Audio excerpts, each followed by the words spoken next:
Hello. This is a personal greeting from one of your instructors, Gary Davis. I'm happy to have an opportunity to work with you in this class on the politics, policy, and law of higher education. We're going to soon be starting week number 3, which concerns itself with the drivers of higher education policy and politics. And I thought I'd make some introductory comments about this part of the course and make some suggestions about how you might approach some of the readings.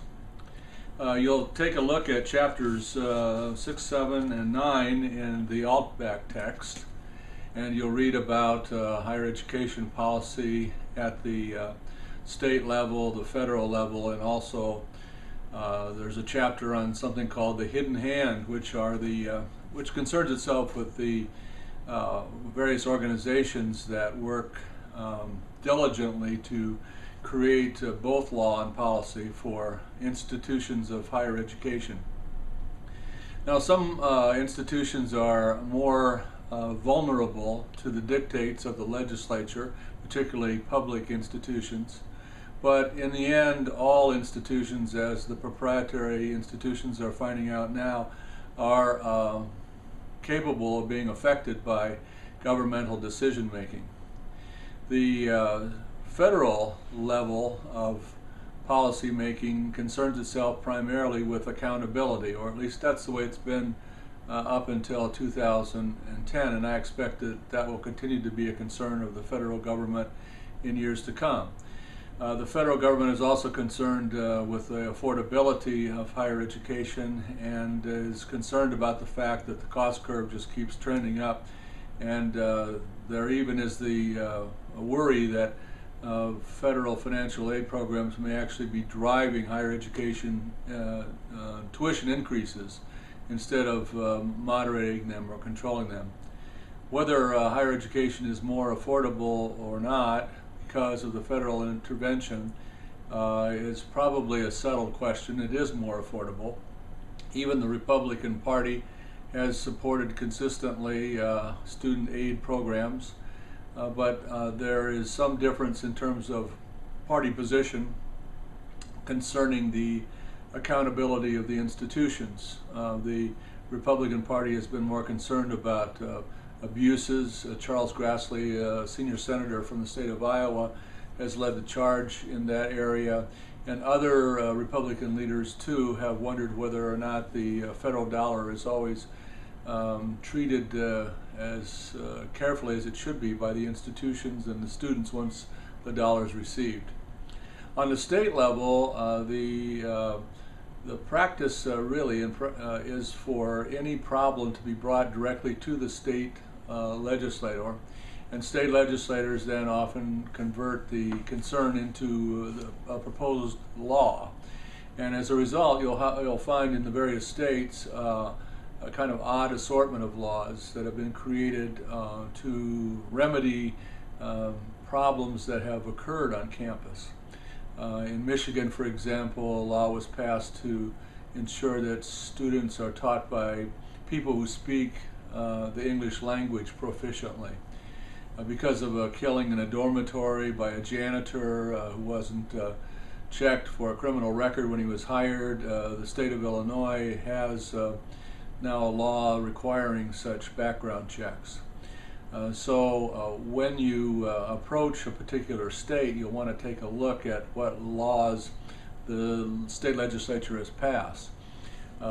State legislatures vary widely in terms of their interest and their record in terms of financial aid programs. Some states have very aggressive financial aid programs, some not so much. The states really are more concerned about the problem of the day than they are the affordability of higher education. Although the states pour a tremendous amount of money into their colleges and universities, not just the public universities, but particularly through student aid programs, also the private and the proprietary institutions. And then there is the chapter 9 in the Altback text, which concerns the hidden hand of both law and policy. And this is a chapter that examines the organizations that are at work creating laws that affect colleges and universities, and also creating policies for colleges and universities.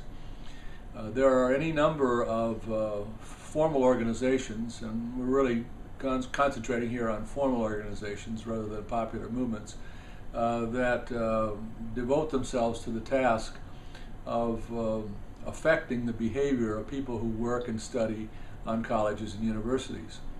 The point we're trying to make in week 3 is that policy doesn't just fall out of the sky.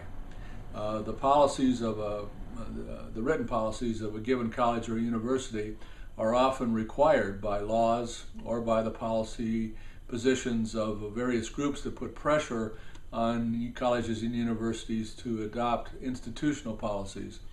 For example, policies that protect students against physical harm or abuse, financial abuse by credit card companies. Those laws and those policies on campus didn't just happen.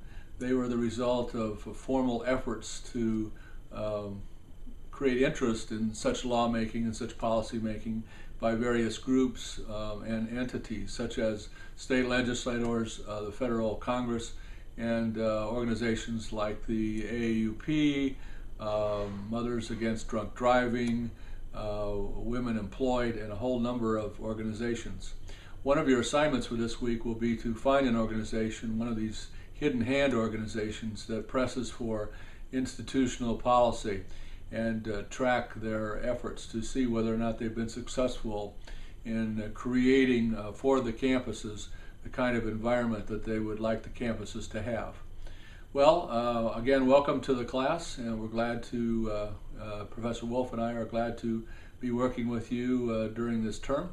If you have any questions, feel free to get in touch with us by email, or you can always give me a phone call, and we'll talk about the problem and see what we can do about it. So far, we're both very impressed with the talents that you've shown and the enthusiasm and the determination that's obvious also in your efforts. Good luck to you in the course, and the best for week 3.